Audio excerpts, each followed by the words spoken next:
Bonjour à tous, bonjour et bienvenue dans la 5e de couve, le podcast de débat autour du manga. Ça y est, l'année est déjà bien commencée là. Nous sommes au mois de mars, on s'approche tout doucement de la fin de l'hiver. Va falloir tailler les haies bientôt.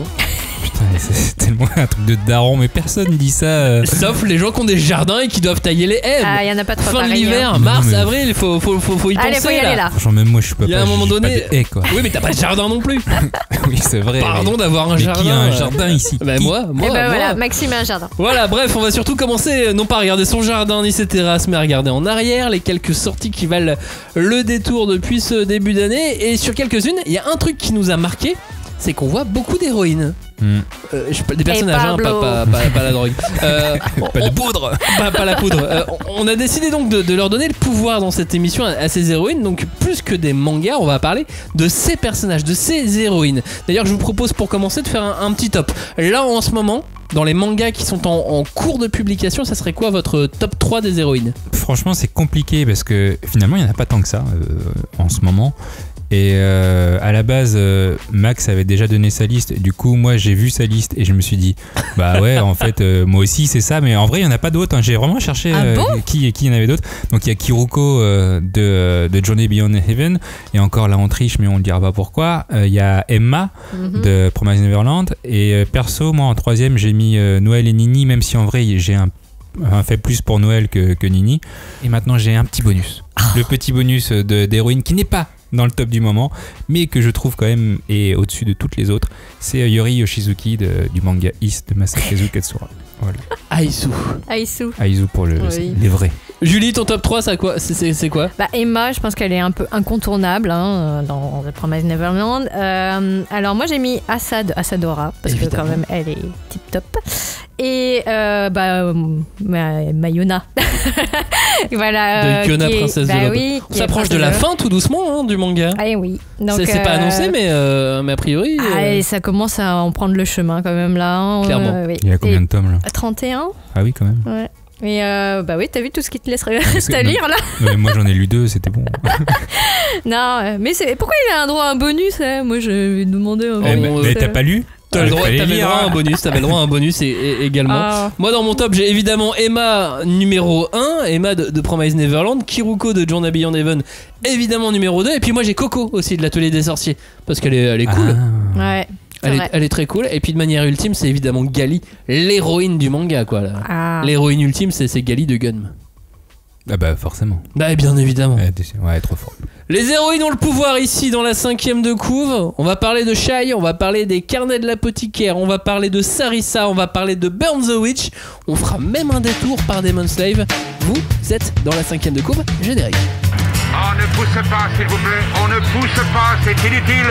Le public n'est pas autorisé à assister aux épreuves éliminatoires. Moi, je crois que je pourrais être un très bon ninja. À quoi vous jouez? L'heure est grave, c'est pas le moment de faire les guignols. Mais on n'a rien d'autre à faire, on peut pas sortir. On va leur faire notre attaque secrète, l'attaque de la Tour Eiffel, ils vont rien comprendre. Et il faudra aussi parler des dessins animés, notamment des dessins animés japonais qui sont exécrables, quoi, qui sont terribles. Ah, les bâtards! Oh, this you crazy mother... Bienvenue à tous et re-bienvenue ici dans la 5e de couve où nous allons disséquer, dépecer, charcuter et aimer certaines héroïnes de manga, mais pas toutes. Oui, s'il y aura l'héroïne de Shai, les héroïnes de Burn the Witch, l'héroïne de Sarissa ou l'héroïne des carnets de l'apothicaire. Ça c'est dans un instant, mais bien sûr on a nos deux héroïnes de la 5e de couve à nous ici dans cette émission. Salut Julie, salut Johnny. Hello. Tu fais très bien l'héroïne Johnny, mais tu peux parler avec ta voix normale, ça marche aussi.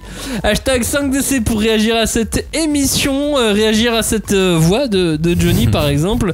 Hashtag 5DC, le groupe de débat autour du manga. Merci à tous de nous écouter et n'hésitez surtout pas à mettre des petits likes, des petits étoiles. des petits partages, des petites étoiles, des petits pouces, peu importe tous les petits trucs un peu positifs C'est vrai que vous pouvez mettre. C'est vrai que j'y ai pensé la dernière fois, j'étais sous ma douche et j'y ai pensé, je fais, on vous demande pas d'argent, Mais effectivement, un commentaire, je pense que c'est mieux que de l'argent. Un commentaire, une bonne note, c'est vraiment un truc qui peut nous aider en tout cas, parce que finalement on paye le serveur, on a du temps et on vous demande pas d'argent. Alors, de chantage affectif. Donnez-nous des commentaires s'il vous plaît, c'est gratuit, enfin ça vous prend 1 minute quoi. Et nous, ça sera la meilleure chose qu'on puisse avoir de vous. Ouais, on a des très beaux commentaires. Merci Johnny. Au sommaire de cette émission, donc, je vais vous répéter la liste des mangas en question. On va parler de Shai, on va parler de Sarissa, de Burn the Witch, des carnets de l'apothicaire. Donc voilà, on tient un truc là, on a des héroïnes, mais avant qu'on commence vraiment, je vous demande un petit avis en une phrase sur chacun de ces 4 œuvres. Julie, les carnets de l'apothicaire. Bah Mao Mao, elle est top. La suivante, c'est pour moi Sarissa. Sarissa, c'est ma découverte graphique de ce début d'année en shonen. Joe, si je te dis Burn the Witch? C'est le feu, voilà. 3 mots, c'est très bien. Très bien, ça fait une phrase, on est d'accord. Julie, pour Shai, en une phrase? Mais elle est trop bien, elle est trop mignonne. Elle est trop bien, elle est trop mignonne, ça fait une phrase, on est d'accord, on est bon. On commence avec les carnets de l'apothicaire. Pourquoi on commence avec les carnets de l'apothicaire? Parce que globalement, c'est le manga qu'on a en moyenne préféré. Oui. En moyenne. On a fait une sorte de classement. Mais voilà, même moi, moyenne. dans ma sélection, j'hésitais à le mettre en premier finalement. Bah voilà. T'aurais dû le mettre en premier si tu l'as mis en deuxième. Non, bah oui, mais je peux pas le. Je suis pas un mouton, moi. Les carnets de l'apothicaire, ça parle de quoi? On est au cœur d'un palais impérial, dans une dynastie d'Asie médiévale. C'est pas, ça ressemble à une dynastie chinoise, mais c'est pas précisé. Donc voilà, on est en pleine Asie médiévale et on fait la connaissance de Mao Mao, une jeune fille de 17 ans qui a été enlevée et vendue pour devenir servante dans le quartier des femmes de ce palais impérial. Mais pour elle, pas question de s'échapper. Elle va plutôt essayer de faire profil bas et d'éviter les ennuis. Sauf qu'elle a été formée par un apothicaire du quartier des plaisirs. Et du coup, elle se retrouve avec un savoir que ses congénères n'ont absolument pas. Elle est lettrée, elle sait écrire et surtout, elle sait préparer des remèdes d'apothicaire. Ce qui sera bien utile dans ce qu'on peut appeler une cour, un harem de concubines où les coups bas sont vraiment légion. Alors sa curiosité et ses connaissances vont donc s'avérer plutôt utiles pour survivre dans ce nid de vipères, dans ce nid d'eunuques et dans ce nid avec un tout petit peu de bienveillance. À la base, les carnets de l'apothicaire, c'est un roman de Natsu Yuga qui a ensuite été adapté en manga puis publié dans le Big Gangan, le magazine seinen mensuel de Square Enix dans lequel on peut lire Goblin Slayer par exemple. Le manga a notamment gagné le prix Next Manga Awards de Da Vinci et Nico Nico en 2019 devant Chainsaw Man. Et a été nommé dans quelques autres. Pour compléter le staff du manga, le scénario est revu par Itsuki Nanao et dessiné par Neko Kurage. Natsu Yuga, son roman des carnets de l'apothicaire aussi, Johnny, tu nous en parlais la dernière fois, il a été également adapté en un deuxième manga. Oui. En gros, c'est vrai que à la base c'était un roman sur internet qui est devenu un light novel donc en papier, et quand ils ont vendu les droits pour les mangas, il y a eu une petite histoire où un éditeur ne s'était pas encore décidé et finalement il y a un autre éditeur qui a dit ouais nous on le prend, Square Enix a dit ouais nous on le prend, et l'autre a fait mais oui mais en fait nous aussi, et du coup les 2 mangas sont sortis, donc c'est la même histoire qui a été adaptée mais par des éditeurs différents avec des auteurs différents, et les 2 sont plus ou moins appréciés des fans, même si effectivement celui de Ki-hoon est un peu plus vendu que le deuxième, mais sachez qu'il y a effectivement 2 versions du manga. Donc nous on n'en a qu'une en France, elle est sortie au début d'année par les éditions Ki-hoon, et le moins que l'on puisse dire c'est que ça démarre assez fort, c'est un des meilleurs lancements de ce début d'année, les carnets de l'apothicaire, et moi c'est clairement des 4 mangas dont il est question là, même des quelques autres dont on parlera en fin d'émission, c'est clairement mon héroïne préférée. Elle est forte en caractère, hein. Elle est maligne, elle est intelligente.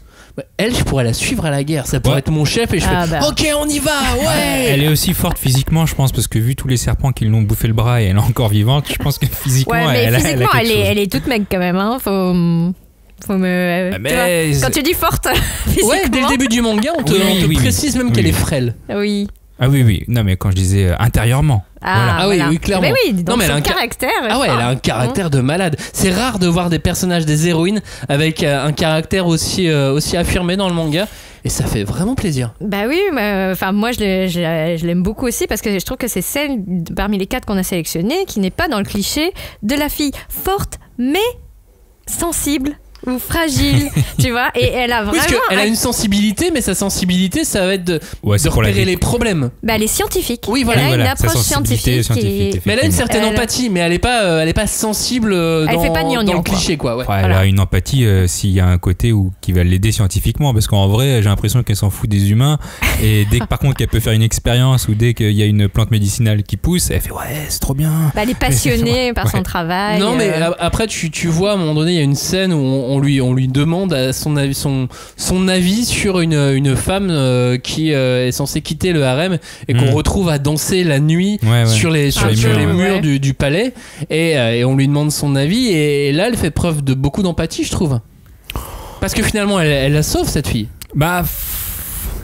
Comme elle sauve les deux concubines au début, mais en fait je suis partagé, parce que pour moi en fait on lui a posé un problème et elle a une analogie qu'elle a déjà eue quand elle était dans le quartier des plaisirs, et elle explique plus ou moins ce qui s'est passé, et là elle résout un problème. Elle n'a pas ce côté humain. Après il y a le côté justement où elle explique le point positif et le point négatif sur telle ou telle chose, mais en vrai elle donne pas son opinion.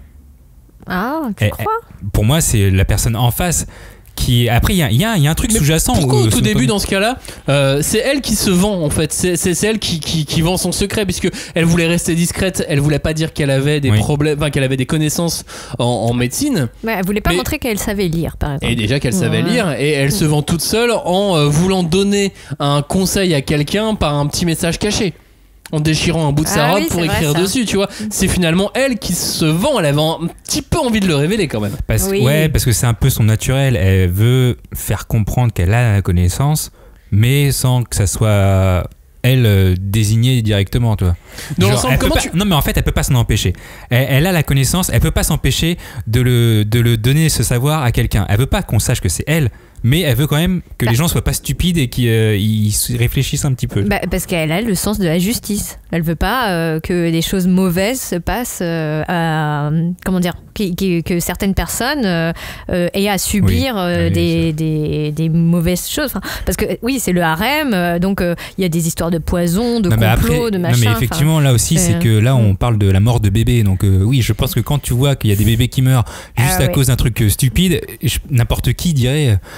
Bon, on va peut-être leur dire qu'il faut arrêter de se pouponner comme ça. Quand j'ai raconté l'histoire du manga, je suis pas allé plus loin que des intrigues à la cour, puisque forcément sur les premiers tomes, on est sur des intrigues à la cour finalement. Oui. On est sur les rivalités entre concubines, pour les héritiers, les héritières, parce que bon, c'est complexe. Oui, et puis des séries un peu comme The Crown, ce genre de choses, tu vois, on est un petit peu dans cette idée sur les relations entre les différents qu'est-ce qui se passe personnages derrière les murs. Et ce que tu disais, c'est qu'elle a pas pu s'en empêcher de pouvoir aider une autre personne dans cette cour, une des concubines, c'est qu'elle est irrémédiablement curieuse. Ah, en plus. C'est un des aspects de sa personnalité qui est le plus marquant, je trouve. C'est qu'elle est vraiment très curieuse. Elle est scientifique, encore une fois. Il faut qu'elle sache, qu'elle comprenne les choses. Donc comme tu disais, elle va tenter des expériences.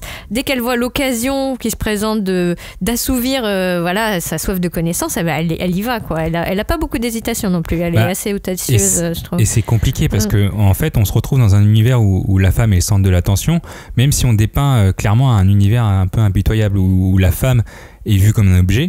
Elle est là vraiment pour accueillir les descendants. C'est un réceptacle en fait, c'est accueillir les descendants de l'empereur. À un moment on nous l'explique, et l'héroïne finalement elle évolue dans ce monde et elle détonne parce que c'est pas juste un objet. Elle est intelligente, elle est ingénieuse, elle sait lire et écrire, et finalement c'est pas donné aussi à tout le monde à cette époque, à l'époque dans laquelle on se retrouve. Et surtout elle pense. Donc elle a la logique et c'est pas, je leur dis, c'est pas un objet. Et donc là c'est là que tu te dis est-ce que ça n'a pas été amplifié parce que justement toutes celles à côté d'elle sont des objets et qu'elle en fait elle est juste une humaine normale. Non, mais là t'exagères un peu. Un petit peu, parce que tu vois l'une des premières autres dames de compagnie qu'elle rencontre une fois qu'elle est promue, puisqu'une fois qu'elle a réussi, on a découvert qu'elle avait ses connaissances, elle est promue. Elle est pas punie, au contraire, elle est promue. Il y a une jeune femme, une dame de compagnie aussi qui est très intelligente, puisqu'elle comprend tout de suite les problèmes qui font qu'elle a envie de rester discrète. elle comprend assez vite les tenants et les aboutissants et elle va l'aider tout de suite. C'est vite réglé, mais c'est très intelligemment fait, tu vois. Oui. Après, moi, je trouve qu'il y a aussi ce côté. Enfin, tu vois, j'aime beaucoup quand on lui donc permet de finalement de devenir ce qu'elle est, c'est-à-dire qu'elle est elle voulait être servante pour pas faire de vagues, et puis en fait on lui dit bah non, t'as des connaissances, et bah voilà, comme dans chaque bonne histoire de complot, il y a quelqu'un qui tire les ficelles, qui dit ah tu vas travailler pour moi, et il lui ouvre les portes de la pharmacie, et quand tu vois la joie qu'elle a, enfin moi je trouve que c'est super quoi, de voir toujours ces personnages qui sont passionnés par leur domaine, enfin, et elle est à fond dès que tu la mets dans sa livre. Elle est géniale, elle a l'air totalement folle, totalement possédée par cette passion pour les remèdes d'apothicaire. Elle est drôle malgré elle, parce qu'elle se veut pas drôle. Non, mais elle nous, se veut sérieuse, ouais. Et en fait, bah non. C'est sa passion qui nous et il y a beaucoup de moments, je trouve qu'elle se permet de dépasser les limites. C'est-à-dire qu'elle est dame de compagnie, elle est servante. Donc elle est censée rester à sa place. Mais sauf que très vite, elle va dépasser les limites, mais juste ce qu'il faut. C'est-à-dire que ce statut qui lui interdirait de lever la voix sur une concubine, elle va rien en avoir à faire. Bah oui. Et elle va dire non, mais à un moment donné, faut arrêter les conneries. Et elle le fait à bon escient, et elle lève la voix et elle donne des ordres. Elle est déjà capitaine quoi. Oui. Alors qu'elle est servante, elle est déjà capitaine d'une armée. À un moment donné, j'ai l'impression qu'elle va mener toutes les dames de compagnie et toutes les concubines à l'assaut de l'empereur quoi. Oh le pauvre. Ah ouais, lui il va prendre cher à un moment donné. Non, j'exagère, mais tu vois ce que je veux dire. Oui. Ouais. Bah elle a les épaules quoi. Elle est responsable. Ouais. Et là où elle aurait voulu, je pense, être responsable que d'elle-même. Bah, en fait, comme on dit en japonais, elle a un grand réceptacle pour dire que les personnes ont bon cœur, elles sont généreuses. Bah voilà, elles ont de la place pour accueillir du monde. Après, c'est pas trop lié à l'héroïne en tant que telle, mais je pense que quand même le chara-design donne beaucoup dans ce manga en tout cas.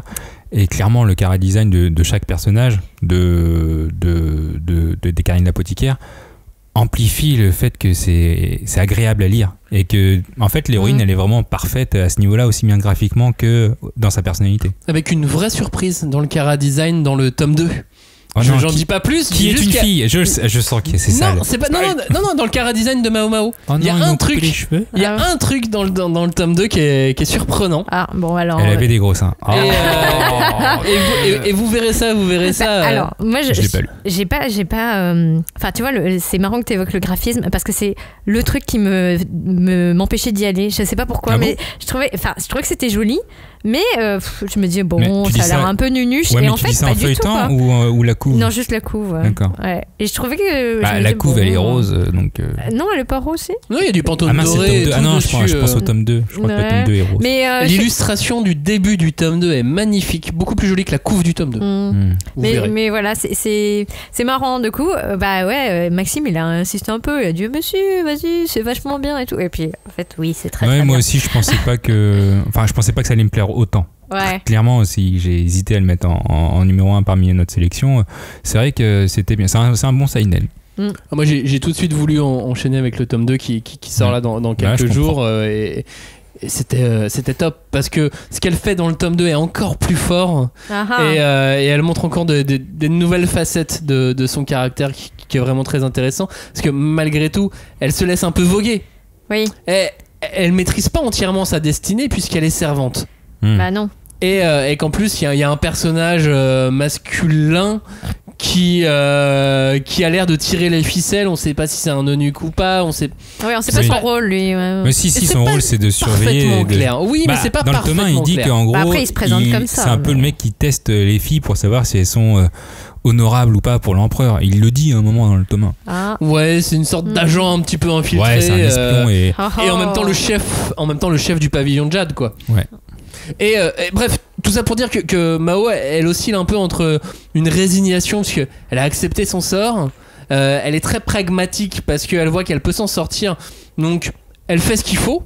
Et elle voit qu'elle peut assouvir sa passion, donc elle y va aussi. Donc elle oscille entre plein de petits traits de caractère assez intéressants. Elle est pas en souffrance. parce que là ça me fait penser à l'héroïne du couvent des damnés qui est, tu vois, genre c'est un peu le même style. Elle est dans la vengeance. Voilà, elle est dans la vengeance et il y a un moteur très dans la violence, dans la haine, etc.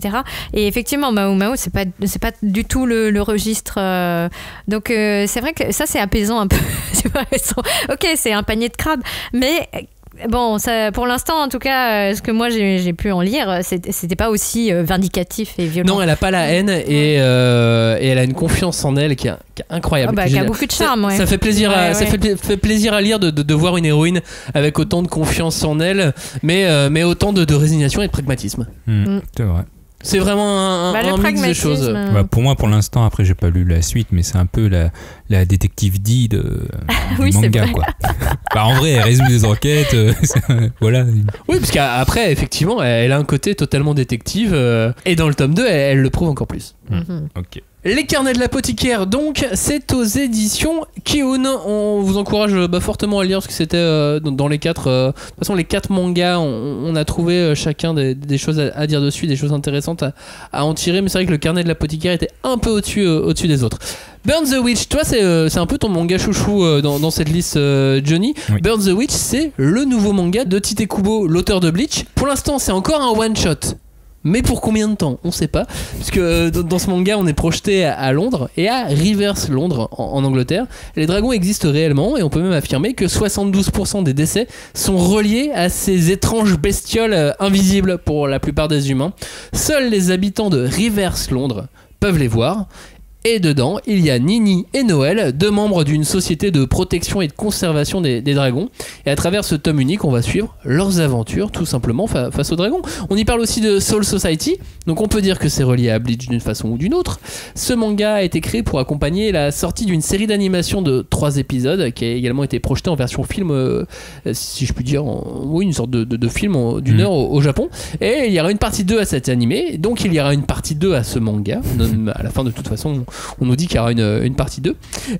On nous sous-entend qu'il pourrait y avoir une partie 2. C'est assez compliqué cette histoire de Burn the Witch. En tout cas, pour l'instant, considérons-le comme un one-shot. C'est un manga avec une couverture toute rouge.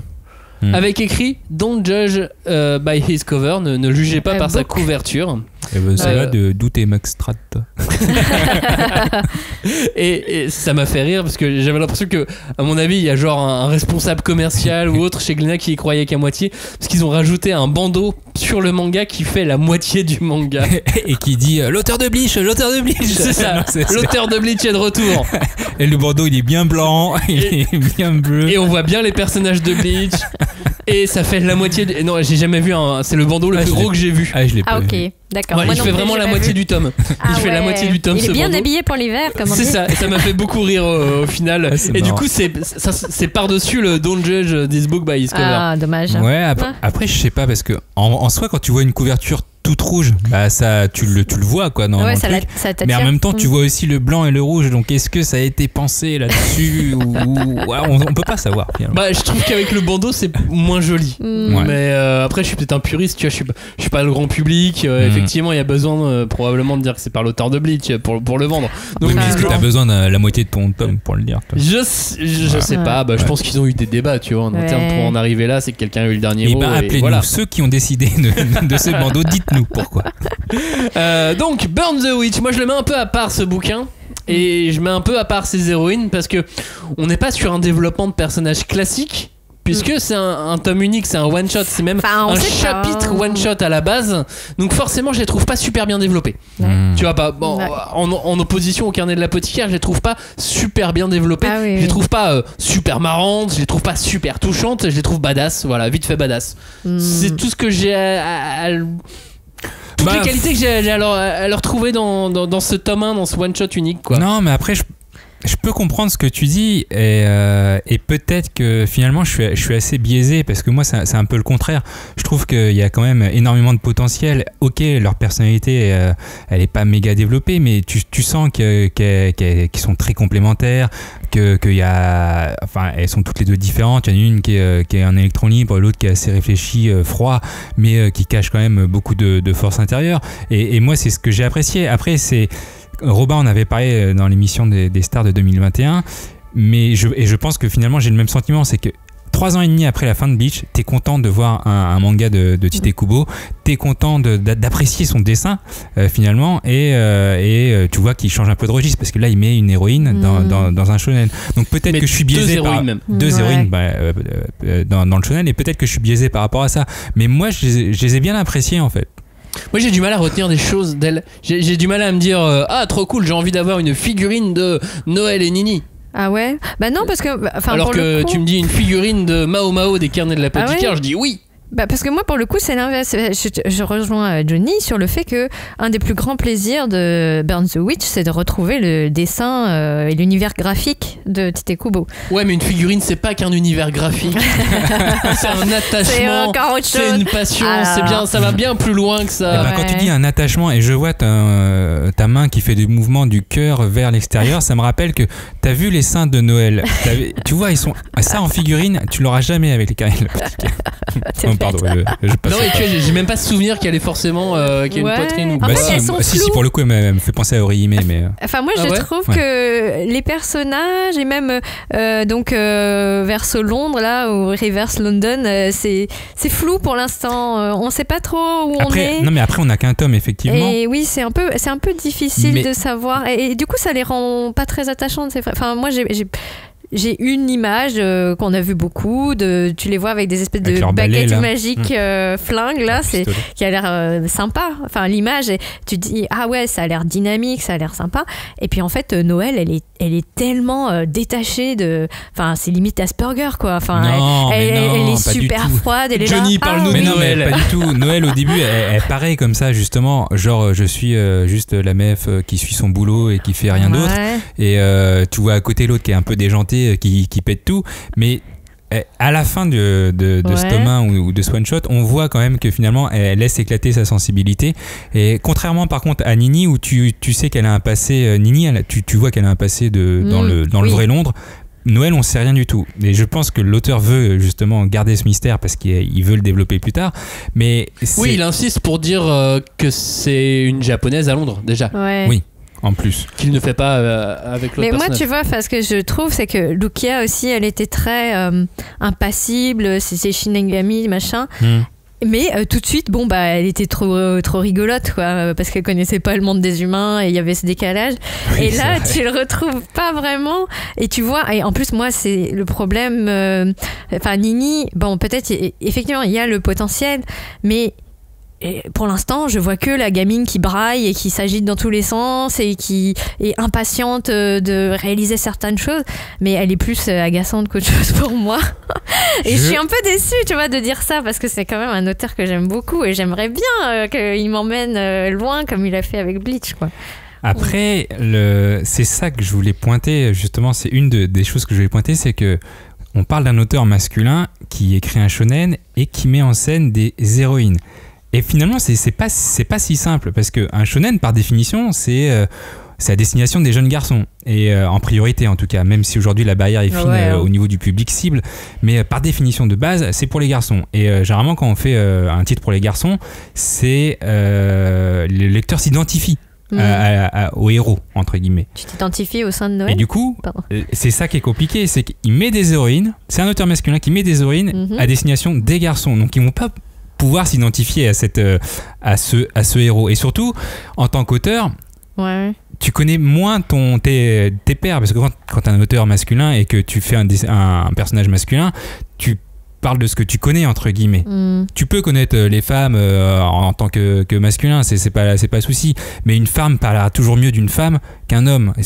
Moi je le vois comme ça. Après je me trompe peut-être. Tu penses que c'est un peu maladroit, c'est ça? Après Tite Kubo, il est en couple, sa femme est mangaka aussi, enfin tu vois. Ouais, mais ça reste un homme. Et il peut discuter avec elle et travailler le personnage avec elle, tu vois, ça l'empêche pas. Mais c'est vrai que, enfin, tu vois, pour le coup, c'est vrai que la question de comment définir le pouvoir, tu vois, quels sont les pouvoirs de ces personnages féminins dans cet univers-là, ça m'a manqué un peu à la lecture du tome 1. Franchement, Bleach, du tome potentiellement 1. Bleach, ce qui pêchait, c'était que tous les personnages féminins sont là en décor. C'est comme Naruto, ils sont là en décor. À part Rukia. À part Rukia, mais même Rukia, on le voit au début, on le voit sur les 20 premiers tomes, mais après, on la voit plus trop. Il y a certains capitaines qui sont super badass, mais en vrai, le héros, c'est Ichigo, et c'est un homme. Là, le fait d'avoir mis les héroïnes au premier plan et de les garder héroïnes, c'est pas du décor. Je trouve que c'est pas simple et c'est là-dessus que, en tout cas, je suis Tite Kubo. C'est ça. C'est pas simple et du coup le résultat est pas fou. Mais c'est encore une fois peut-être parce que ce n'est qu'un tome unique et que ça a été fait de manière assez étrange parce que je trouve que dans l'animé j'ai beaucoup plus apprécié ces deux personnages dans l'animé que dans le manga. Qui est pas, en plus ça commence pas exactement de la même façon, c'est pas exactement fait de la même manière, c'est juste que l'épisode one shot qu'il avait fait au tout début, lui n'a pas été adapté à proprement parler. D'accord. On commence, si vous voulez, dans l'animé, le début de l'animé c'est le début du chapitre 2 du manga à peu près. Okay. Et t'avais lu le manga avant l'animé ? Non, j'ai vu l'animé avant. Mais quoi qu'il en soit, elles sont deux. Donc forcément, le potentiel personnage, il est divisé en deux. C'est ça aussi, à l'image du manga. Leur caractère est plus diffus. C'est un peu le bordel dans l'œuvre. Ce manga, c'est le bordel. Et du coup, leur caractère, les personnages, c'est le bordel aussi quand même. Bah franchement, là je vous rejoins là-dessus parce que c'est vrai que les premières pages, on va dire le premier chapitre, franchement on comprend rien. Et après c'est peut-être aussi parce qu'on rentre dans un nouvel univers. Donc il faut vraiment faut appréhender la chose. Il y a peut-être aussi un peu trop de termes anglais et moi au bout d'un moment ça me saoule d'avoir autant de trucs d'avoir autant de termes et d'avoir des petits astérisques qui disent alors ça veut dire ça. Je fais bon.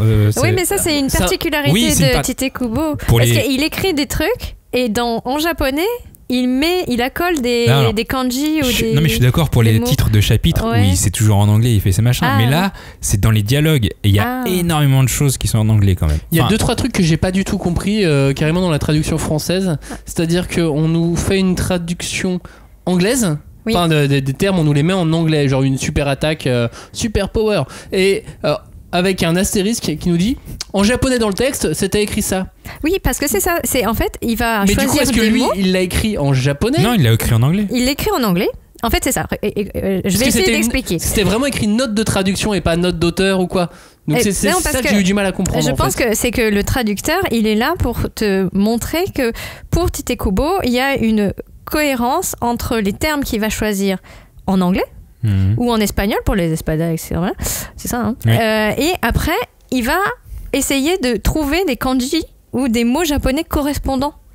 Et il va essayer de créer des correspondances entre les langues. Et ça serait pas plus rigolo de trouver des termes en français dans ce cas-là? C'est une vraie question. Hein. Là, je pense que comme ces lections se passent à Londres, les mots sont en anglais. Ok. Et je pense que c'est ça et pour répondre à ta question, ça serait plus rigolo en français. Je pense que Naruto a déjà essayé et c'est vraiment pas drôle. Bah moi j'aime pas. Moi j'aime bien la langue française. Non mais moi Orbe tourbillonnante, tu vois, moi ça me fait pas kiffer, tu vois. Ah ouais carrément, si moi il m'arrive ceci dit d'essayer de faire un orbe tourbillonnant devant ta glace. Et donc Kamehameha, tu fais un tortue A, tu préfères tortue? Non, parce que Kamehameha c'est du nom du roi, du roi Kamehameha, évidemment. Ah d'accord. Ah bah oui, voilà, c'est ça. Non, Kamehameha. Ouais, mais le roi c'est O. Voilà. Et voilà, non mais j'ai trouvé un peu que c'était un peu le bordel. Il y a des moments je comprenais même plus ce qui se passait en fait. Donc du coup je me suis vraiment demandé, attends, est-ce que c'est la trad, est-ce que c'est Tite Kubo? Je me suis dit bon, ça doit être un mélange des deux. Oui. Il y a pas de décor dans l'œuvre, enfin sauf quelques très belles pages. Ouais, ça m'a pas perturbé pour le coup ça. Mais des fois je regarde, je me dis il y a même pas de décor et tout. Ouais, c'est drôle, tu vois, mais il y a énormément de mangas qui ont pas de décor. À un moment tu te focalises sur la personne et sur le personnage. Oui, mais là justement il m'a pas assez attiré avec ces personnages pour que je ne vois pas qu'il n'y ait pas de décor. C'est parce que t'aimes pas Tite Kubo. Voilà, c'est tout. J'aime peut-être pas suffisamment Tite Kubo. T'as raison. Non mais je l'ai dit tout à l'heure, ça se trouve je suis biaisé. Effectivement, moi j'ai adoré et j'adore ces héroïnes parce que c'est peut-être Tite Kubo. Par contre, là où il y a du foutage de gueule et où je suis pas d'accord avec lui, c'est que quand il met sur son rabat de couverture, pendant des années j'ai rêvé d'une existence où je pourrais dessiner un manga à mon rythme. Aujourd'hui je suis en train de la vivre, c'est le top du top. Je sais, ouais, t'es en train de nous dire que tu vas sortir quoi, un tome tous les 3 ans? Franchement ça me fait chier par contre. Rendez-vous dans 3 ans. Ça franchement, Tite Kubo t'es pas cool. Pour la suite, peut-être le tome 2. Burn the Witch, c'est donc aux éditions Glénat, c'est le nouveau manga de Tite Kubo, l'auteur de Bleach. La suite, c'est avec un manga qui est sorti aux éditions Panini Manga, Sarissa of Noctilucent Cloud. Ouais, on voit là un manga qui sort des sentiers battus, déjà juste avec ce nom, hein, Sarissa of Noctilucent Cloud. Que Sarissa, je découvre. Oui, c'est parce qu'en fait, Noctilucent Cloud. quand on en parlait, j'arrêtais pas de dire Sarissa, mais non, le titre anglais, le titre complet, pardon, c'est Sarissa of Noctilucent Cloud. C'est un titre un peu technique avec pas mal de notes de bas de page et un bon gros feuillet de notes d'auteur à la fin. Je crois qu'il y a au moins 4 pages, bien grosses. Si ce manga est technique, c'est parce qu'en fait, c'est de la science-fiction, évidemment. Science-fiction fantasy. Si, parce que pour qu'il y ait autant de notes de bas de page sur des parties précises de vaisseaux spatiaux, enfin d'avions. Oui, c'est que c'est très technique et très scientifique. Enfin, il y a une bonne base scientifique. Ah, complètement. Ouais. Pour tout vous dire, on est dans un monde contemporain, à la différence que les cieux sont peuplés de créatures appelées des Tenshō. C'est des sortes de monstres géants qui vont s'attaquer à nous. Et c'est là qu'intervient Shinobu, une jeune fille qui n'est pas comme les autres, puisqu'elle est dotée d'une capacité un peu particulière, c'est celle de s'effacer. Elle s'efface. Elle efface son caractère, elle s'efface elle-même, elle s'efface elle et tout ce qui l'entoure. Et ce côté va s'avérer bien pratique pour s'approcher de certains Tenshō pour pouvoir les éliminer. Parce qu'en effet, elle va intégrer un petit peu contre son gré, même beaucoup contre son gré, une organisation de lutte contre les monstres. Et on s'en doute assez rapidement, elle sera pas la seule à avoir d'étranges capacités. Ils sont même tout un groupe qu'on appelle les Fireball et ils vont sauver le monde en parcourant la stratosphère à bord de chasseurs, à bord d'avions de chasse, histoire de donner un côté un peu technique à l'aventure. Et donc ce qu'on peut dire, c'est que c'est graphiquement totalement hors des sentiers battus. Ouais. Les chara-design savent vraiment agréablement nous surprendre, tout comme le titre qui va osciller un petit peu entre une certaine poésie et de l'action. Une série qui était dans la liste finale du prix Tezuka 2020 et qui est signée Kome et Miki Matsuda, prépubliée sur internet dans le webcomic Ryu, et donc publiée, je l'ai dit au début, par Panini, qui se refait une beauté depuis maintenant une année en sortant des petites perles comme Sarissa. En tout cas, un manga assez étonnant, je trouve. Et ce que je trouve le plus étonnant, c'est vraiment la patte graphique, parce que Shinobu, ce personnage, je trouve que c'est le plus beau chara design, le plus étonnant et le plus beau chara design, celui qui me plaît le plus. Allez, voilà, c'est très personnel. Celui qui va me plaire le plus, ça va être le plus graphique, et c'est a priori aussi le personnage le plus jeune de toute la liste qu'on a. Si je dis pas de bêtises. Vas-y, on va faire une top des âges de Karine l'apothicaire plus tard. Donc clairement, c'est pas Burn the Witch, elles sont trop vieilles. Mais oui, non, mais il y a des chances qu'elle soit... Non, mais Shai, elle est collégienne encore. Elle est collégienne, mais Sarissa aussi, elle est collégienne. Oui. Je pensais qu'elles doivent avoir le même âge. Elles ont peut-être le même âge. Ouais. Sarissa, cette héroïne Shinobu, t'en as pensé quoi, Joe ? Franchement, dans la sélection qu'on a faite... c'est clairement pas la première, mais c'est pas la dernière non plus. Voilà. Non, mais en vrai, pour moi, c'est vraiment... elle est invisible, c'est son pouvoir, mais c'est aussi c'est carrément l'opposé de l'héroïne des Karine l'apothicaire. Elle est frêle, elle est hypersensible, et elle est effacée, comme tu l'as dit. Elle est très frêle aussi dans les carnets de l'apothicaire. Oui, mais elle est vraiment frêle. Okay. Non, mais si tu veux, elle a plein de bons sentiments. Mais c'est un peu, elle est un peu simplette, quoi. Elle est pas simplette, elle est perdue. Attends, t'imagines, t'as 14 piges, 13 piges, on vient te chercher. Parce que dans un avion. On te kidnappe, on te met dans un avion et on te dit maintenant tu vas sauver le monde, Johnny. Ouais, mais... Ouais, en fait... et tu seras pas un peu perdu en train de te laisser voguer là ? De base, elle a été perdue parce que c'est comme ça qu'elle a plus ou moins acquis son pouvoir. D'ailleurs, j'arrive toujours pas à savoir si son pouvoir c'est vraiment d'être invisible ou si c'est juste que elle est tellement pas intéressante qu'elle arrive à s'effacer alors qu'elle est toujours visible et du coup les gens ils la voient pas, mais en vrai elle est toujours là. Tu te trompes, déjà c'est des pouvoirs de naissance qu'ils ont parce que c'est tous des fireballs, il y a tout le truc de môme etc qui arrive à la fin, et donc c'est des pouvoirs qu'ils ont de naissance, et si elle a ce caractère c'est justement parce qu'elle arrive à se rendre invisible, et donc si elle arrive à se rendre invisible, ça a fait en sorte dans la façon dont elle a grandi qu'elle ne se signale pas plus que de raison. Elle se rend invisible parce qu'elle a ce caractère. Elle a ce caractère parce que c'est rend invisible. Elle a eu le pouvoir avant d'avoir ce caractère. Tu vois, elle est née avec ce pouvoir. Sauf qu'elle l'a développé au fur et à mesure qu'elle était inintéressante dans sa vie. J'ai l'impression que c'était ça. Non, je pense que c'est dans la façon dont tu as abordé le tout début. L'explication, tu l'as pris dans le mauvais sens. Parce que on te dit bien clairement qu'elle avait ce pouvoir et qu'elle est née comme ça et que c'est un groupe d'enfants. Ils sont tous nés de cette même façon avec des pouvoirs. Oui, non, elle le sait pas. Mais en tout cas, elle sait qu'elle s'efface et qu'elle se rend invisible. Et forcément, ça la rend invisible pour le commun des mortels. Voilà, et donc maintenant que je vais remplacer, je pense que du coup c'est un peu l'inverse de toutes les, enfin en tout cas de celles qu'on a déjà listées. Pour elle, son pouvoir c'est une malédiction. C'est vraiment quelque chose qui est un fardeau et elle peut pas s'empêcher de penser que parce qu'elle peut se rendre invisible, elle n'a pas d'utilité et elle n'a pas comment dire que elle n'attend pas que les gens s'intéressent à elle et du coup ça impacte un peu plus sa confiance en elle, je pense. Et en ça, c'est vrai que c'est un peu déstabilisant. Mais pour moi, enfin des 4 persos qu'on a, enfin 5 en comptant le duo de Burn the Witch, Shinobu c'est vraiment celle qui se laisse le plus porter. Elle est paumée mais elle pour l'instant, elle dit ok. Enfin, ok, je suis dans un avion. Ok, il y a des monstres dans la stratosphère. Ok, je vais aider. Et finalement, c'est ça. C'est que elle se rend compte que malgré son pouvoir qui pour elle donc était quelque chose de négatif, elle va pouvoir le transformer en quelque chose de positif. Donc c'est plutôt une bonne chose. Non mais oui, c'est vrai qu'elle veut aider les gens et elle est contente du coup de pouvoir se servir de son pouvoir pour aider les gens. Et surtout, elle va être confrontée à une autre personne, au copilote, qui finalement, même s'il n'a pas de pouvoir lui, a un autre problème. Et elle va se rendre compte que peut-être que le sien, c'est pas si grave que ça par rapport à lui, tu vois. Sans spoiler du tout, mais voilà.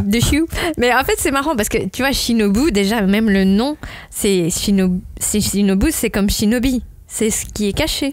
Tu vois, c'est comme dans Ninja. Ouais, mais tous les Shinobu, c'est fait exprès, non? Parce que dans l'Ovina, il y avait une Shinobu et c'est pareil, elle est toute discrète et toute timide. Bizarrement, il joue sur. C'est comme si. C'est ça, j'avais jamais fait.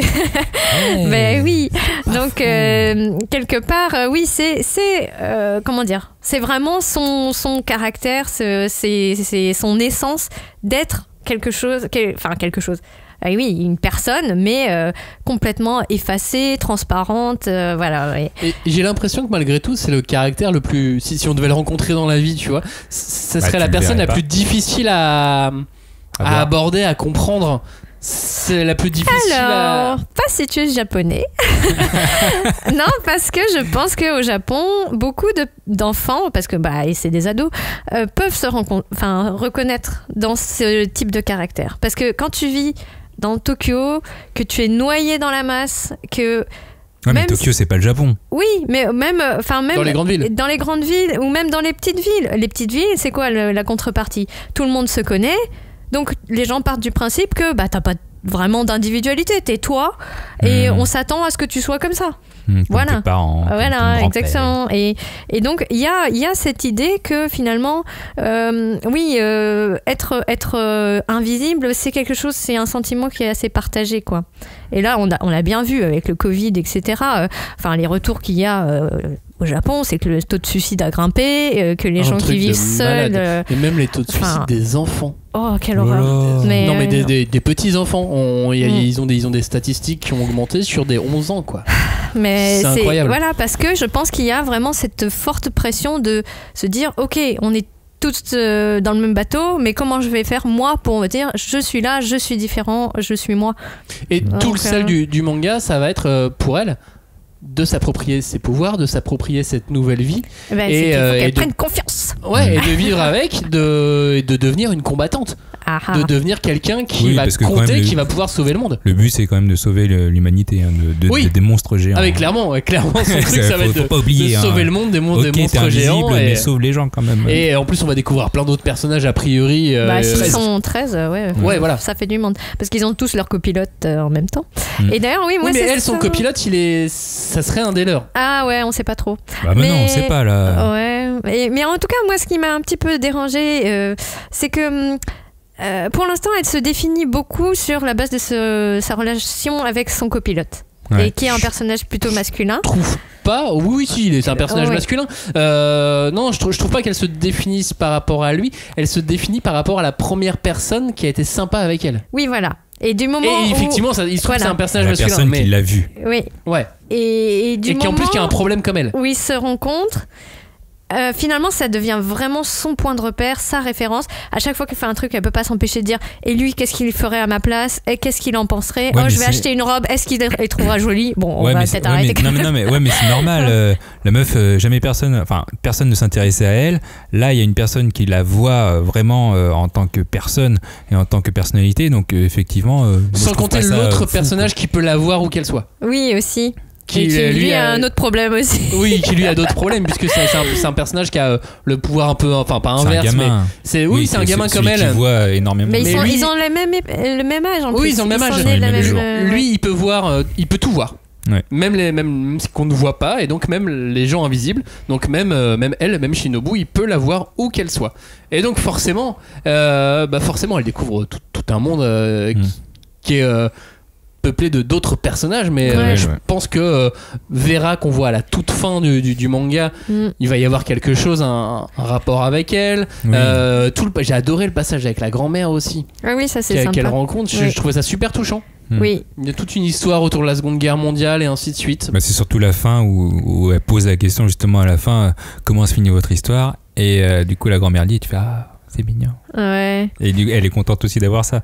Oui, c'est pour ça qu'elle reste aussi à la base. Mais je te vois venir, Julie. Oui, il y a une histoire d'amour probablement. Ça prend un peu la tournure de La Belle et la Bête sont dans un chasseur F2. Je veux pas dire, mais c'est un peu ça. Genre, allez. Chasseur F2.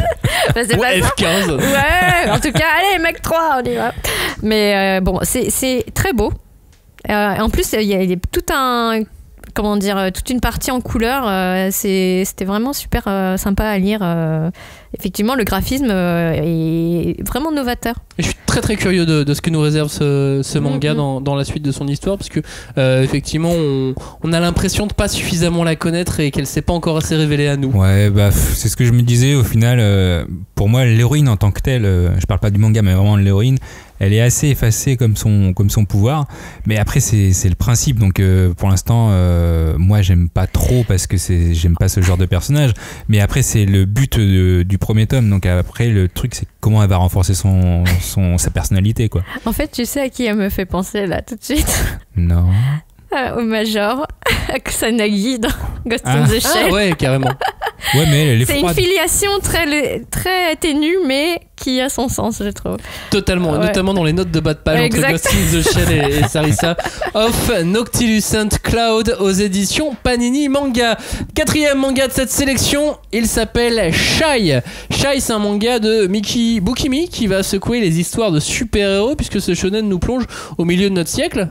La paix règne enfin, toute forme de guerre a disparu parce que des super-héros ont popé dans chaque pays du monde et se chargent maintenant, ces super-héros, de maintenir la paix et de protéger les citoyens. Bon, évidemment, l'histoire fait pas de précision, enfin en tout cas pas au début, sur les zones litigieuses. Tu vois, par exemple, on sait pas si Palestine, Israël, il y a des super-héros dans chaque, tu vois. Ah ouais. C'est vrai, je pense qu'ils vont pas le faire non plus. Il y a pas de point géopolitique. Non mais voilà, c'était juste pour être très clair à ce sujet-là. Mais chaque pays a un héros. Et parce que finalement la géopolitique c'est pas ce qui compte le plus dans ce manga. Le plus important c'est qu'on va donc suivre Shai, l'héroïne japonaise. Et Shai, elle a un gros problème, c'est qu'elle est absolument pas sûre d'elle, et comme son nom l'indique, elle est surtout très timide, ce qui va compliquer les choses quand on doit devenir l'icône de toute une nation. Et alors elle va devoir lutter contre ses propres démons afin de pouvoir lutter contre un autre ennemi qui se cache dans l'ombre, qui est peut-être en démon aussi, ça on ne sait pas. C'est la grosse sortie des éditions Kana de ce début d'année, avec coffret collector et tout le tout team, hein, donc c'est forcément un manga sur lequel l'éditeur compte. Shai, Julie, c'est ton héroïne préférée? Non? Oui, peut-être? Disons que j'ai trouvé elle était quand même vraiment mignonne, vraiment cool. Et des 4 là, c'est vraiment celle qui est le plus sur le fil, parce que c'est la sur le fil de quoi? Dans le sens où c'est la plus timide, mais vraiment elle est maladivement timide. Oui, ça, c'est sûr. Et en fait, c'est sur elle qu'il y a le plus de pression, même si Sarissa, enfin Shinobu avec ses histoires de G, là, la pression elle connaît. Ouais, mais elle est pas toute seule, alors qu'elle a la pression d'un pays. Alors que elle doit représenter tout le Japon, Shai, et aux yeux de tout le monde. Enfin, et je trouve que c'est celle qui est le plus, si tu veux, sujette à attention, quoi. Enfin, voilà. Johnny, qu'est-ce que tu penses de cette Shai? Ça veut tout dire. Non mais t'es dur de me soupir. poser la question, mais franchement, elle représente tout ce que je déteste, je pense, chez un perso de manga. C'est vraiment l'apitoiement à son apogée, comme Kaneki dans Tokyo Ghoul. Et ce qui est étrange, parce que moi j'aime bien Tokyo Ghoul, j'aime bien le manga, mais je déteste ce personnage principal. Et pour l'instant, Shai, clairement, elle m'a pas du tout convaincu. Après, c'est son rôle, hein. En vrai, elle est timide, donc c'est un peu compliqué parce qu'elle m'est assez antipathique à ce niveau-là, parce que elle est timide et elle s'apitoie sur elle-même, mais en même temps, la frontière est fine entre attendrissement et antipathie. Donc, elle est plus jolie à regarder que Ken Kaneki quand même. Oui, mais c'est sûr. Je la trouve pas si timide que ça. Ah, c'est intéressant. Au final, je la trouve plus en galère de confiance en elle que de la timidité. Tu vois la différence ou pas ? Je vois plus ou moins la différence. De toute façon, elle a son rôle à jouer. Et clairement, si elle était vraiment une timide maladif, elle pourrait pas sortir de chez elle et elle pourrait pas sauver les gens. Donc ça, là, c'est agoraphobe. Voilà. Ouais, là, il y a un autre problème. Aussi, mais en tout cas, au moins, elle arrive à surmonter sa peur sur certaines choses. Elle est pas non plus timide extrême. Je peux pas te parler, quoi. Ah si, quand même. Hein. Elle a du mal. Dès qu'elle parle à quelqu'un, elle rougit. Elle est très émotive. Enfin... Ouais, mais tu vois, dans son premier gros combat du tome 1, finalement, elle passe outre, tu vois, pour dire les choses au personnage qui est en face d'elle. Moi, c'est celle qui, je trouve, en termes de construction de personnage, est la plus empruntée. La plus empruntée. C'est-à-dire, je vois beaucoup d'influence de plein de genres d'œuvres en elle. Je vois de la Magical Girl, je vois du super-héros, je vois du shonen classique, je vois plein de petites choses comme ça dans le personnage. Alors c'est trop artificiel. Un mix ultime. Non, pas forcément artificiel, c'est juste un mix et on prend un nouveau mode de personnage. Non, mais tu vois, tu disais que Ken Kaneki, je la trouve, effectivement, elle a un peu de Kaneki en elle, mais pas que. Elle a aussi un petit peu de Usagi de Sailor Moon. Elle a aussi un petit peu de Sakura. Elle a aussi un petit peu de Deku. De My Hero. Tu vois, oui, d'accord. Après, effectivement, après les références que tu donnes, c'est vraiment pour moi le statut. Enfin, c'est ce qu'une héroïne se rapproche le plus du statut de héros pour le coup, parce qu'elle sauve des gens, elle a des super pouvoirs. Elle a la panoplie. Voilà. Et au moins, elle, c'est entre guillemets une vraie héroïne. Oui, elle est super. Ouais. Mais moi, je me demande comment l'auteur va réussir à la transformer en combattante. Parce que c'est pas ça son but. Enfin, ce qu'elle veut, elle, c'est inspirer la confiance des gens. Elle cherche, tu vois, à devenir quelqu'un de posé, de fiable. Et c'est ça qui l'a fait flipper le plus. C'est qu'elle peut pas répondre aux attentes des gens qui sont là genre sauve-nous et là genre je sais pas si je vais y arriver. Non, mais après ça c'est pour tout le monde. Non mais après ça c'est pour tout le monde et c'est vrai que c'est une question récurrente quand on parle de super-héros et il l'aborde d'ailleurs dans le tome 1, c'est que tu peux pas sauver tout le monde. Et il y a un moment il faut arriver à prendre du recul et sa personnalité fait que ça va être compliqué parce qu'elle est très émotionnelle et se dire que j'ai pas pu sauver le mec de gauche et alors que j'ai sauvé le mec de droite. Mais t'as la Russe qui est toujours bourrée qui lui dit non mais tu peux pas sauver tout le monde, c'est comme ça. Et t'as vraiment ce genre de question. Oui, elle est très émotive et en même temps je lui trouve quelques points communs avec un personnage d'une série télé et d'un comics.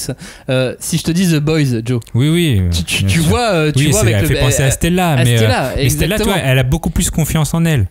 Oui, parce que c'est pas le même principe et qu'on n'est pas dans la même société. Oui. Tu vois, mais elle a un petit côté quand même comme le personnage de Stella dans The Boys. Qui découvre en fait comment est la vie finalement. Oui, exactement. Ouais. Julie, qu'est-ce que tu peux encore en dire de Shai ? Bah justement, moi je pensais que, un petit peu comme certains titres comme l'atelier des sorciers, je me demandais si est-ce que ce serait pas une occasion de montrer que les héros peuvent aussi être forts autrement que par leurs aptitudes de combat. Tu vois, qu'elles trouvent une force qui soit différente que la force physique ou la force mentale. On s'attarde pas du tout sur les pouvoirs des héros. Clairement, là, ils sauvent des gens, mais on leur dit pas, tiens, ils volent, tiens, ils sautent, tiens. Et je pense que c'est c'est au-delà de ça, ouais. En revanche, elle a un petit compagnon comme dans les Magical Girls. Ah oui, c'est vrai. Tu vois, c'est pour ça, je trouve qu'il y a un petit peu emprunté de plein de trucs. Bon, et puis par contre, le costume, je trouve comment dire, elle est timide, mais je trouve que je sais pas, je trouve qu'il est pas forcément adapté à son personnage. Ouais, dans The Boys aussi, hein, il y a eu cette histoire de Stella en mini-short. Tout ce sujet-là. Pourquoi je dois être en mini-short pour sauver des gens, toi ? Ouais. Je te montrerai des illustrations. On en mettra sur le blog ou sur les réseaux sociaux des pleines pages couleurs. Tu verras à quel point son costume peut vraiment bien lui aller. Ah ouais. D'accord. En termes de dessin couleur, c'est vraiment très très beau ce que Moi, j'adore les couves. Moi, les couves. Le ou la mangaka. Qui sont très bien avec leur visage. J'aime bien les couves. Après, le logo est très mignon. Je trouve aussi, il est très bien réalisé. Toute timidité. Alors moi pour revenir je vais conclure sur ce personnage, mais juste parfois en fait on a juste envie de la secouer, lui dire bouge-toi meuf. Mais après en vrai moi pour mais ça c'est le cas de plein de personnes manga. Ouais mais elle encore plus pour moi. mais en tout cas moi pour le coup j'ai lu que le tome 1, donc je me base que là-dessus. Je me doute bien que le personnage il va évoluer, que sa personnalité elle va se renforcer. C'est comme pour Sarissa. Après c'est un shonen, donc l'évolution des pouvoirs, de la mentalité c'est de mise. Donc là en tant que lecteur fréquent de manga, c'est pas le genre d'héroïne que je recherche avec ce tome 1. J'attends de voir. Mais après dès le tome 1, tu vois qu'elle va devoir faire face à quelque chose de bien plus gros. Ouais, j'ai pas été convaincu pour Non mais pour le coup, c'est vrai que les 70 premières pages, je me suis dit putain, c'est relou. Et là quand il y a eu l'histoire du fil rouge avec le grand méchant, j'ai dit c'est cool, ça va être. Et ils ont pas réussi pour l'instant. T'aurais dû enchaîner sur le tome 2. Voilà. Je pense. Shy, c'est aux éditions Kana et c'est tome 1 et 2 d'ores et déjà disponibles. Voilà, on a fait le tour des 4 mangas avec des héroïnes vraiment en avant dans les mangas de ce début d'année. On va rajouter un petit bonus d'ores et déjà. Un manga qui s'appelle Demon Slave. Pourquoi tu rigoles, Julie? Petit bonus. Ouais. Mais d'ailleurs, attends, on parle d'héroïne, mais dans Demon Slave. Alors, j'y viens. Dans Demon Slave, on est dans une ville démoniaque qui est apparue au milieu du Japon, et avec cette ville, un fruit aussi étrange que la ville est apparu, des pêches qui donnent des super pouvoirs aux femmes, et qui va donc radicalement changer les rapports de force dans la société. Les femmes contrôlent désormais tout, et certaines d'entre elles sont dans des commandos spéciaux chargés de protéger les habitants d'attaques de démons. Et c'est donc dans ce monde qu'on rencontre Yuki, un garçon, qui, au moment où il va se faire manger par des démons, est sauvé par une membre de ses forces spéciales. Mais il est sauvé à quel prix? Il va devoir devenir son esclave, avoir des pouvoirs en échange, et lutter à ses côtés contre les démons. En récompense de ses actions où il va tuer tous ces démons, il est récompensé de manière à ce qu'un garçon adolescent peut penser qu'une fille peut le récompenser. Tu vois ce que je veux dire? Sans aller très loin dans les explications. Ouais.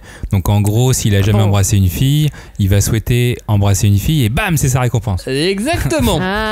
Donc voilà, il se retrouve doté de super pouvoirs et donc de ses récompenses. Oui, il y a d'autres parties dans le bouquin. Donc au scénario, c'est Takahiro qu'on connaît sur le manga Red Ice Sword et Yohei Takamura qu'on ne connaissait pas en France jusque-là. Demon Slave donc. Alors c'est pas à proprement parler un manga avec des héroïnes, mais bon, on pourrait croire à un shonen féministe puisqu'on est dans un monde matriarcal. Déjà rien que le slogan, vas-y c'est beau, tu fais c'est féministe et tu lis le manga, non, pas du tout. Non, c'est totalement un alibi pour s'amuser de situations totalement harémesque. Néologisme que j'invente, une situation harémesque. Voilà, les héroïnes donc qui n'en sont pas, n'ont pas vraiment le pouvoir. Au final, ça reste le personnage principal, le héros, le garçon qui a le pouvoir, même s'il va se faire martyriser. Mais à la fin, j'ai l'impression qu'il est parti pour finir gagnant à chaque fois. Ah, tu vois pourquoi je rigolais? Je vois maintenant. Non, mais après, c'est vrai que après, on est quand même dans une société où la femme est censée être le maître. Donc là, après, on en rigole parce que au final, c'est une comédie et il y a beaucoup de ecchi. C'est les femmes qui ont des super pouvoirs et pas les hommes. Mais c'est vrai qu'au final, le familier qui est un homme, c'est lui qui va sauver la situation. Donc c'est finalement lui qui est mis à la bonne place, quoi. Et on avait déjà un peu parlé dans les stars de 2021, mais pour moi en tout cas j'ai bon espoir que ça soit un croisement entre Lovina et Bleach. Après, est-ce que ça va vraiment être ou entre Lovina et Red Ice Sword? Ouais, parce que pour le coup, oui, j'ai pas lu Red Ice Sword, donc je peux pas trop me baser, mais je te le passerai. Non mais j'ai vu que c'était beaucoup ça. Donc moi je le prends comme tel, c'est une comédie, je vais en rigoler, mais après je dirais pas j'arrive pas à promouvoir les femmes là-dessus, quoi. Non, il y a 2-3 petits trucs marrants parce que justement les auteurs se sont amusés à dépeindre quelques situations dans lesquelles les femmes dirigent la société et voilà, c'est les seuls trucs où les héroïnes ont du pouvoir qu'on peut souligner à peu près dans ce manga. Quelques autres titres avec des héroïnes pour finir l'émission. Je vous propose Tomino la maudite. Ça c'est toi Julie, tu as adoré ce manga. Bah oui. Bah après, je pense que c'est quand même le retour de Maluo. Et c'est le maître du conte horrifique, quoi, enfin de l'Erogulo, donc l'érotico grotesque. C'est très particulier, hein, faut l'avouer. Mais moi, enfin voilà, c'est un nouveau conte horrifique où donc t'as alors c'est pas évident non plus parce que le titre, c'est évidemment Tomino la maudite, mais au départ, elle a un frère jumeau et c'est leurs aventures à tous les deux qu'on va suivre. Ils vont être abandonnés, puis ils vont se retrouver dans comment on appelle ça, un freak show, donc avec des personnes difformes ou vraiment très différentes, vraiment complètement en marge de la société, et ils vont voir avec leurs yeux d'enfant des trucs bien horribles, comme c'est très bien les dessiner l'auteur. Et en fait, c'est toujours surprenant parce qu'on se dit, c'est vraiment très particulier, très gore et tout. Et moi, je m'étais dit, je vais y aller par petites tranches, tu vois, pour pas trop saturer. Et en fait, non, j'ai lu tout en même d'un coup parce que je voulais quand même connaître l'histoire. Et c'est la naïveté de Tomino, et puis peut-être les âmes sensibles peuvent être mises à rude épreuve, mais ça reste une très bonne lecture. Tomino la maudite, c'est aux éditions Saka Casterman, c'est d'ores et déjà disponible. Autre manga qui fait parler de lui, notamment pour ses héroïnes, mais pas que, c'est My Broken Mariko. Ouais. Alors là, pour le coup, c'est assez dur. Là, on parle de suicide. En gros, on va suivre Tomoyo. Tomoyo. À chaque fois, comme elle l'appelle Tomo, j'ai toujours resté Tomo. Tomo, en gros, elle apprend à la télé que sa meilleure amie s'est suicidée, et du coup, va s'en suivre un voyage de rédemption pour savoir pourquoi elle s'est suicidée, est-ce que c'est ma faute, pourquoi j'étais pas là, etc. Du coup, il y a deux héroïnes, mais en vrai, il y en a qu'une, et l'autre qui est là en fantôme. Je ne sais pas comment dire. C'est ses souvenirs. C'est pas facile. Clairement, c'est un titre très émotionnel. Et là, en termes de héroïne, on va dire, c'est plutôt le personnage principal. Moi, j'étais étonnée parce que je pensais qu'elle serait que Tomoyo serait beaucoup plus abattue, et enfin, elle l'est, hein, vraiment. Mais je pensais pas qu'il y aurait autant de dynamisme dans le titre. Et j'ai bien aimé le fait qu'elle se dise allez, c'était ma meilleure pote, faut que je bouge, faut que je lui rende hommage, etc. Et de façon un peu farfelue même. Mais c'est voilà, tu te dis c'est un manga sur le deuil, ça va être compliqué à gérer. Et au final, je trouve que l'auteur s'en sort très bien, et que tu vois, le côté l'attachement qu'il y avait entre les deux personnages est vraiment très bien rendu. Tu découvres. C'est vraiment intéressant. C'est pas commun en plus d'avoir des œuvres où on retrouve l'héroïne qui est confrontée à un deuil et dont c'est le sujet central. Oui. Et c'est surtout que. Disons que c'est jamais traité comme ça au Japon. Mais c'est surtout que. C'est un tome, c'est 150. Enfin là, c'est 152 pages. Il y a une autre histoire si vous prenez My Broken Mariko à la fin, mais en vrai, l'histoire de My Broken Mariko comme telle, c'est 152 pages. Du coup, c'est très rapide, mais finalement, on voit tellement de choses qu'on s'en rend pas du tout compte que c'est juste un one shot. Et en vrai, Tomo, elle affronte la réalité. C'est vraiment une battante très spontanée. Elle suit son cœur, elle va pas suivre sa raison. Elle va directement chez son père qui a maltraité sa meilleure amie. Elle va lui voler ses cendres et puis se barrer pour lui dire mais t'as aucun droit d'avoir ses cendres. Et elle va sauter par la fenêtre alors qu'elle sait même pas si elle est au 3e étage ou au 2e. Et après, tu vas suivre comme ça son périple. Et finalement, et ça se ressent à mort dans les traits, dans le dessin, désolé, dans mauvais jeu de mots, à mort, ça se ressent à fond dans les traits du dessin, qui parfois sont tout d'un coup une œuvre d'art, et tout d'un coup après un dessin qui est un brouillon, et tu fais comment c'est possible. Et en vrai, tu ressens tellement de puissance dans son dessin qui transparaît aussi à travers le personnage que c'est assez hallucinant pour le coup. My Broken Mariko, c'est un des succès critiques de ce début d'année aux éditions Kiun. Dernier manga de cette liste, Carol and Tuesday, un nom que vous avez peut-être d'ores et déjà entendu puisque c'est une série animée à la sur base. Netflix, dispo sur Netflix, exactement, dont la team Watanabe s'est occupée. C'est pas tout récent non plus. C'est pas tout récent, non. La team, je dis la team Watanabe. l'équipe qui a réalisé Cowboy Bebop. C'est l'équipe qui a réalisé Cowboy Bebop qui s'est occupée de cette série. Donc c'est le portage en manga. On va retrouver Carol et Tuesday, 2 personnages féminins sur Mars. Dans un monde futuriste, et on va assister à leur ascension dans le monde de la musique martienne. Ouais. Musique martienne. Oui, c'est-à-dire que elles sont sur Mars, elles veulent monter voilà.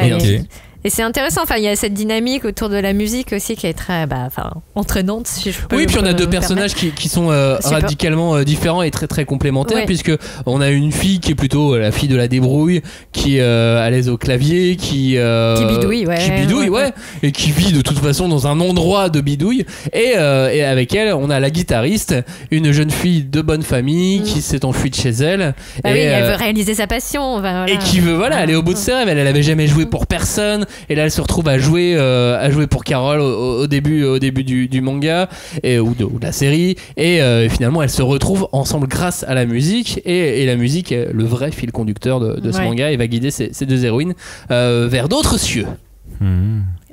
Mars et au-delà. Mars et au-delà, exactement. Non mais c'est drôle d'avoir de la tranche de vie. Oui, si, quelque part, mais dans le futur. Pas dans le futur, dans de la SF, quoi. C'est toujours assez original. Carol et Tuesday, c'est aux éditions Nobi. Voilà, finissons cette émission maintenant. Le pouvoir, les héroïnes ont le pouvoir. C'était le titre de l'émission. Est-ce qu'elles ont vraiment le pouvoir alors en ce moment? Hey. Vas-y Joe, je te laisse la parole. Ah ouais, d'accord. Eh ben, est-ce qu'elles ont le pouvoir? Je ne sais pas d'ailleurs. Tiens, je ne veux pas répondre à cette question, et je dirais taboun en japonais. Mais en tout cas, ce qui fait plaisir, c'est de voir des héroïnes en personnage principal, parce que c'est vrai que on n'en voit pas tant que ça. Et moi, je cherche pas forcément d'identification quand je lis un manga. Je veux pas me dire tiens, je vais être à la place de ça. Et même si effectivement, je pourrais avoir ce sentiment-là, ça me dérange pas de m'identifier à une fille. Comme ça, voilà. Ah, un commentaire. Non, pas du tout. J'allais donner la parole à Julie. Et du coup, moi, je suis content en tout cas de voir des personnages féminins au premier plan. Julie. Oui, moi aussi. Je partage cet avis. Et en tout cas, pour le moment, j'ai l'impression que donc parmi les 4 personnages, enfin les 4 œuvres dont on a parlé, il y en a un qui se détache, et donc c'est Mao Mao des carnets de l'apothicaire. Parce que sa force, c'est vraiment, ça réside dans son savoir. Et c'est quelque chose qu'elle a appris, tu vois, c'est pas quelque chose qui est inné comme le pouvoir de Shinobu ou le pouvoir de Shai, c'est encore un peu différent.